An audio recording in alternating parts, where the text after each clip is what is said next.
J'ai trois petites préoccupations. Peut-être que les collègues qui m'ont déjà précédé ont déjà abordé le sujet, mais je voudrais quand même y revenir et insister, parce que le ministère des Affaires foncières, pour nous les élus de ville, c'est un ministère extrêmement important. Comme vous le savez, 80% des conflits au niveau des cours et tribunaux sont liés au domaine foncier. Et donc, les gens se battent tous les jours, nos électeurs nous suivent tous les jours, au point où nous risquons de nous transformer aussi en juges, parce qu'ils se plaignent tous les jours. J'ai suivi attentivement son Excellence, Monsieur le Ministre. Il m'a laissé sous ma soif au niveau des frais qu'il faut payer. Il nous a renvoyé à la nomenclature sur les actes générateurs. J'aurais bien voulu qu'il nous donne les détails. Malheureusement, il ne l'a pas fait. Donc je suis resté sous ma soif parce que ça allait me permettre d'avoir une idée sur ce qui vient du ministre et ce que nous voyons sur le terrain. En parlant de frais, je me pose la question. Les parcelles qu'on donne, qu'on attribue, c'est combien qu'il faut payer? Parce qu'en fait, j'ai l'impression qu'au niveau des services fonciers, c'est à la tête du client. C'est pourquoi j'aurais souhaité vraiment connaître ces éléments pour avoir une idée précise. Deuxième préoccupation, en fait, je crois que l'honorable Guy Mikulu en a abordé.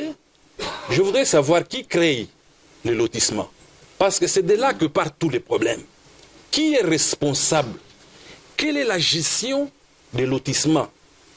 Quelle est la responsabilité du ministère par rapport au lotissement? Et nous constatons aujourd'hui quand on crée, parce qu'en fait, à ma compréhension, le conservateur ne donne que des titres sur des parcelles qui ont été prévues dans le lotissement. Et aujourd'hui, nous constatons, Excellence, Monsieur le Ministre, quand on lotit, on n'y a pas de terrains réservés au stade, il n'y a pas de terrains de jeu. Ça signifie qu'on a l'impression que quand on crée des lotissements, tout n'est réservé que, en fait, les conservateurs et les chefs de division des cadastres, ils vendent tout à leur gré. Donc, il n'y a aucun plan d'urbanisation de la ville. Donc, on dirait que, bon, c'est un domaine abandonné aux chefs des divisions et aux conservateurs qui font ce qu'ils veulent. Je reviens un peu à ce que disait tout à l'heure l'honorable Guy Mikulu. Vous trouvez un endroit où les gens on est en train de distribuer. Vous allez au cadastre, effectivement, il y a un chef de division avec ses agents. Il vous amène quelque part, il vous dit non, non, vous êtes ici et vous payez l'argent. 2 jours après, on vient, on commence à raser.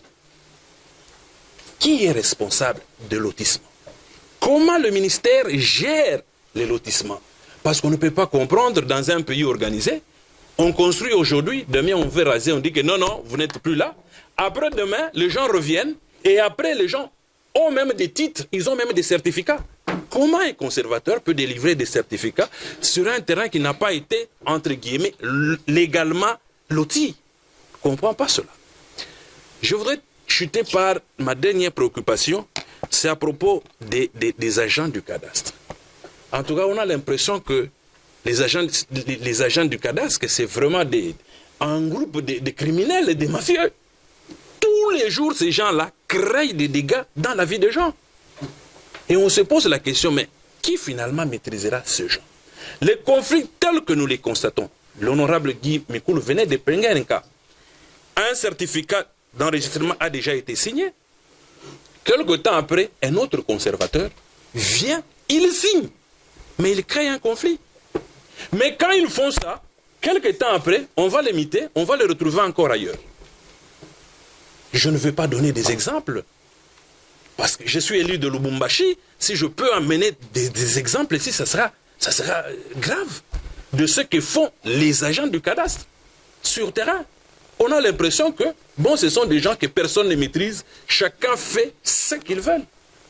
Et là, c'est trop regrettable.